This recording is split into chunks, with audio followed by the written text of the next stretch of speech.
কুণাল বাবু তো রাজনৈতিক ব্যক্তি, তিনি তো সরকারে কেউ না। তিনি কি করে বলতে পারেন যে কখন কে অ্যারেস্ট হবে, কখন অ্যারেস্ট হবে না?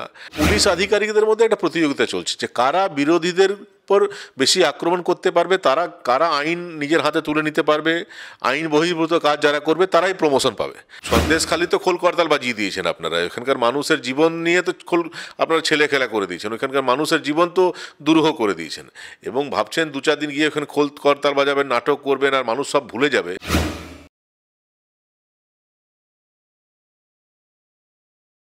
নমস্কার, চ্যানেল হিন্দুস্তানের সমস্ত দর্শককে অনেক অনেক স্বাগত। আজ আমাদের সঙ্গে রয়েছেন বিজেপির জিতেন্দ্র তিওয়ারি। জিতেন্দ্রদা, অভিষেক বন্দ্যোপাধ্যায় তিনি বললেন যে রাজ্য পুলিশ কাজ করতে পারছে না, শেখ শাহজাহানকে ধরতে পারছে না, কারণ হচ্ছে হাইকোর্ট তার বক্তব্য স্পষ্ট করেছেন যে এরকম কোনো স্থগিতাদেশ নেই। আজ অভিষেক বন্দ্যোপাধ্যায় ফের টুইট করেছেন যে তিনি যেটা বলেছেন সেটা ঠিকই বলেছেন, যে রাজ্য পুলিশ কাজ করতে পারছে না হাইকোর্টেরই জন্য। কি বলবেন? না, কি বলবো, এটা তো আমরা দেখছি যে তৃণমূল কংগ্রেসে শুধু অভিষেক বন্দ্যোপাধ্যায় কেন, যত নেতা নেত্রী আছেন ওনারা সবার ঊর্ধ্বে।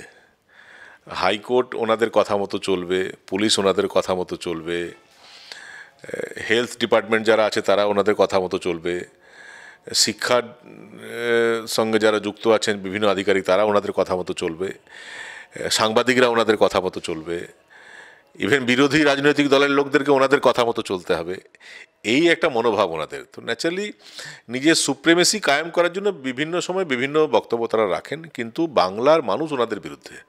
বাংলার মানুষ বুঝে গেছে যে এনারা সত্য কথা বলছেন না, যেটাই মানুষের সামনে এনারা পরিবেশন করছেন সবটাই অসত্য।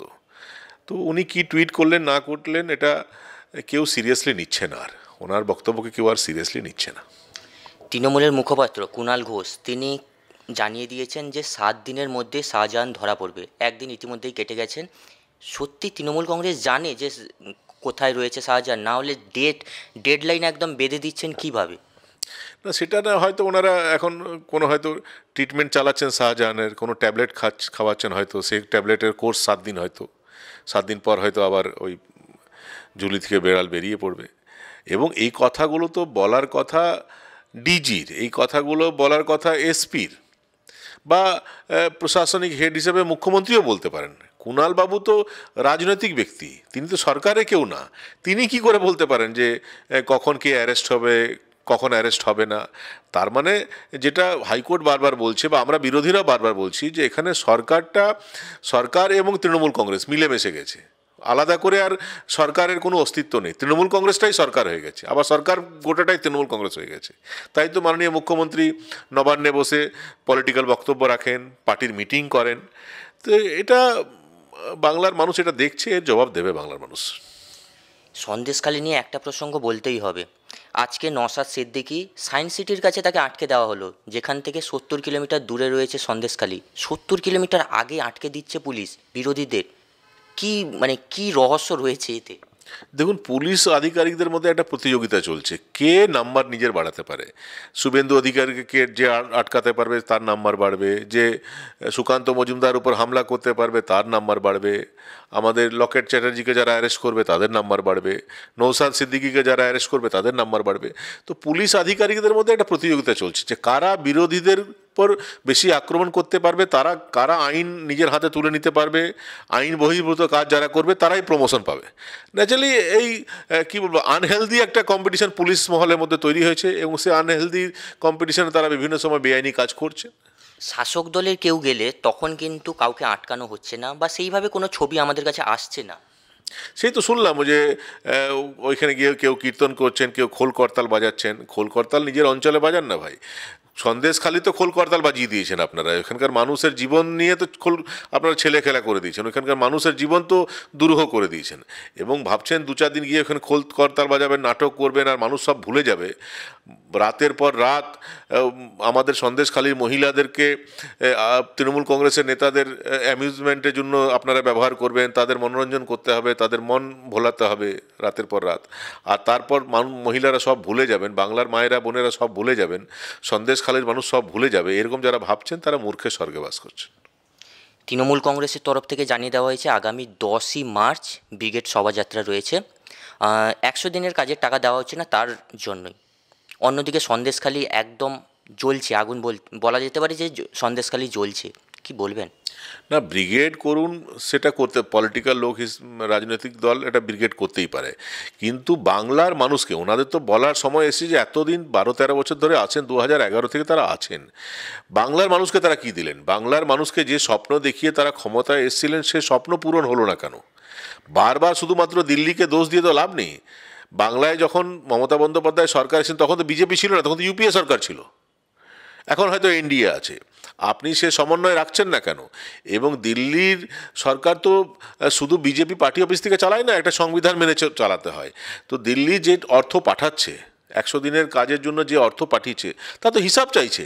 আপনি অন্যান্য জিনিসের জন্য হাইকোর্ট সুপ্রিম কোর্ট যাচ্ছেন, তো সত্যি সত্যি যদি আপনাদের কোনো ফল্ট না থাকে, আপনারা যদি চুরি না করে থাকেন, তাহলে আপনারা 100 দিনের টাকার জন্য হাইকোর্ট চলে যাচ্ছেন না কেন? সেখান থেকে রিলিফ নিয়ে আসছেন না কেন? সুপ্রিম কোর্ট যাচ্ছেন না কেন? সেখান থেকে রিলিফ আনছেন না কেন? কারণ আপনারাও জানেন যে দাল মে কুচ কালা হয়। এই জব কার্ডে ফেক জব কার্ড ধরা পড়েছে, 100 দিনের টাকা গরিব মানুষ গরিবই রয়ে গেল। 100 দিনের টাকা যদি সঠিক মানুষরা পেত তাহলে তো গরিব মানুষের পেটে ভাত থাকতো, তো গরিব মানুষ গরিবই রয়ে গেল। এবং যারা 100 দিনের জব হোল্ডার, কার্ড হোল্ডার, তারা দেখছি কেউ রেমন্ডসের স্যুট পরে ঘুরে বেড়াচ্ছে। তো এটা তো বাংলার মানুষ দেখছে। আপনাদের তৃণমূল কংগ্রেসের ক্যাডার পোষার জন্য তো 100 দিনের টাকা না, এটা তো গরিব মানুষের পেটে ভাত দেওয়ার জন্য 100 দিনের টাকা। কিন্তু ওনারা ক্যাডার পুষতে চাইছেন, তাই বারবার, এবং কেন্দ্রীয় সরকার এটা ধরে ফেলেছে, যে অডিটের টিম আছে তারা এটা ধরে ফেলেছে, তাই এদের এত কষ্ট। কবে বন্ধ হবে, কবে নিভবে এই সন্দেশখালির আগুন, কি মনে হচ্ছে? না, সন্দেশখালির মায়েদের বোনেদের সঙ্গে যা হয়েছে, আপনি বলুন না যে একজন, আমরা মহাভারত পড়েছি, দ্রৌপদী চিরহরণ হয়েছিল, একটা মহাভারত যুদ্ধ হয়ে গেল, তো এত এত মায়েদের চিরহরণ হচ্ছে। যুদ্ধ হবে না? যুদ্ধ হবে, এবং যারা অত্যাচারী তাদের পরাজয় হবে। মানে যুদ্ধের ডাক দিচ্ছেন? না, যুদ্ধের ডাক আমি কেন দেবো? মায়েরা বোনেরা তো দিয়েছেন। এটা তো প্রকৃতির নিয়ম, যে অত্যাচার যখন মাত্রা ছাড়ায় তখন একটা এমন সময় আসে যে অত্যাচারীরা শেষ কথা বলে না, যাদের উপর অত্যাচার হয়েছে, যারা ন্যায়ের জন্য লড়াই করছেন, তারাই শেষ কথা বলে। অনেকেই মনে করছেন যে দ্বিতীয় নন্দীগ্রাম হতে চলেছে এই সন্দেশখালি, কি মনে হচ্ছে? না, তো নন্দীগ্রামে তো ছাড়িয়ে গেছে। নন্দীগ্রামে তো ঠিক আছে, জমি কেড়ে নেওয়া হচ্ছিল, মিথ্যা মামলা দেওয়া হয়েছিল। এখানে জমি তো কেড়ে নেওয়া হয়েছে, গরিব মানুষের জমি তো তৈরি, জোর করে দখল করে সেটাতে ভেড়ি তৈরি করা হয়েছে। তার সঙ্গে সঙ্গে মায়েদের বোনেদের সম্ভ্রম নিয়ে খেলা হয়েছে। মায়েদের বোনেদের বলুন না, মানে কীভাবে দিন কাটাচ্ছে মায়েরা বোনেরা, বলুন তো। কারো স্ত্রী দেখতে সুন্দর, তো তা সে গ্রামে থাকতে পারবে না, নেতাদের কাছে গিয়ে থাকতে হবে। সেদিন আমি স্টেটমেন্ট দেখছিলাম, একজন বলছে যে আমার বৌমা দেখতে সুন্দর, আমি বেঙ্গলে রাখি না, অন্য রাজ্যে পাঠিয়ে দিয়েছি। তো বলুন তো, এটা তো আগে শুনতাম বড় বড় অত্যাচারী জমিদাররা এরম করতো, তো আবার কি জমিদারি প্রথা ফিরে এলো? তৃণমূল কংগ্রেসের হাত ধরে আবার কি সে পুরনো জমিদারি প্রথা ফিরে এলো? ক্যামেরায় গৌতমের সাথে সুমন, চ্যানেল হিন্দুস্তান।